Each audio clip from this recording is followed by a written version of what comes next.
మన విశ్వంలో 2,00,000 కోట్ల గ్యాలక్సీలున్నాయి. అందులో మిల్కీవే గ్యాలక్సీ కూడా ఒకటి. ఈ మిల్కీవే గ్యాలక్సీలో 40,000 కోట్ల నక్షత్రాలు ఉన్నాయి. అందులో సూర్యుడు కూడా ఒకడు. సూర్యుడి చుట్టూ 8 గ్రహాలు తిరుగుతూ ఉంటాయి. అందులో భూమి కూడా ఒకటి. మన భూమి పుట్టి 450 కోట్ల సంవత్సరాలవుతుంది. భూమి మీద ఎన్నో రకాల జంతుజాతులు నివసించటం మొదలుపెట్టాయి.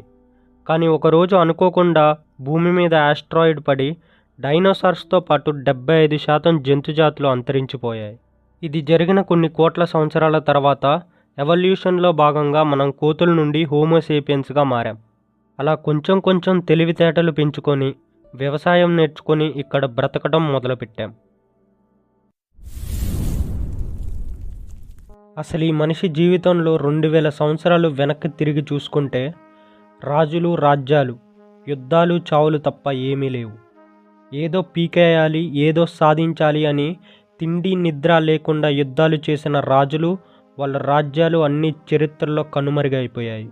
అలెగ్జాండర్ అంతటి వాడే సగం ప్రపంచాన్ని జయించి ఉత్త చేతులతో తిరిగి వెళ్ళిపోయాడు. ఇక నువ్వెంత, నేనెంత?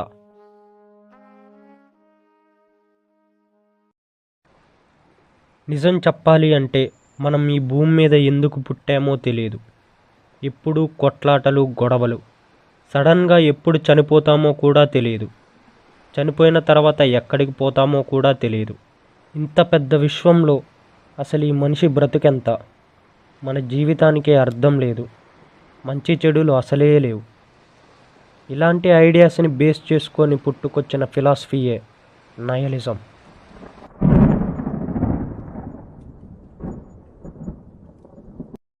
సింపుల్గా చెప్పాలంటే నైలిజం ఫాలో అయ్యే వాళ్ళ మైండ్లో existence is pointless, life is meaningless. నైలిజంని డీప్గా అబ్జర్వ్ చేసిన వ్యక్తుల్లో నా ఫేవరెట్ ఫిలాసఫర్ ఫ్రెడరిక్ నీషే కూడా ఒకడు. నీషే 1882లో ది గే సైన్స్ అనే బుక్లో ఒక సెంటెన్స్ రాశాడు. ఆ సెంటెన్స్ ఏంటంటే, God is dead, God remains dead and we have killed him. ఈ సెంటెన్స్ విన్న తర్వాత వెస్ట్రన్ యూరోప్ కంట్రీస్లో ఉండే పాస్టర్స్, ఫాదర్స్, దేవుడిని పూజించే వాళ్ళు అందరూ షాక్ అయిపోయారు.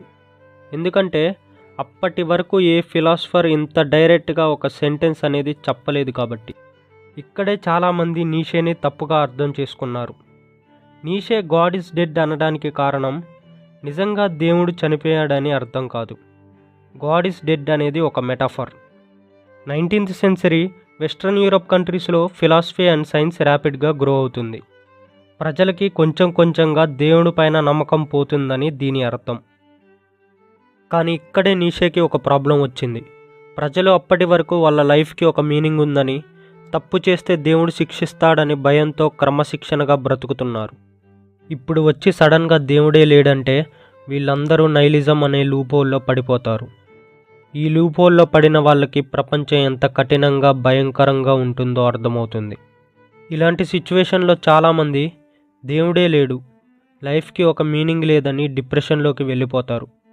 మరికొంతమందికి సూసైడల్ థాట్స్ వస్తాయి.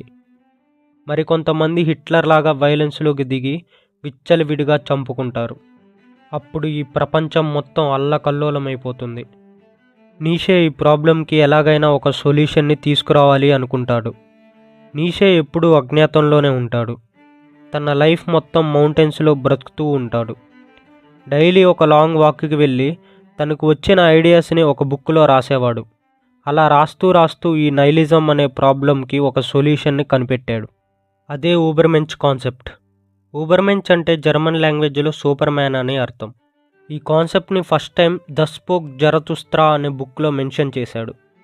నీషే రాసిన the gay science, the spoke Zarathustra, will to power, the birth of tragedy, genealogy of morality, beyond good and విల్లో నైలిజం గురించి చాలా చోట్ల మెన్షన్ చేశాడు.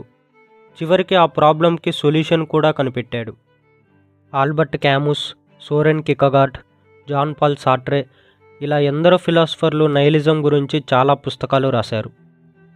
కానీ వాటి గురించి ఈ వీడియోలో నేను చెప్పను.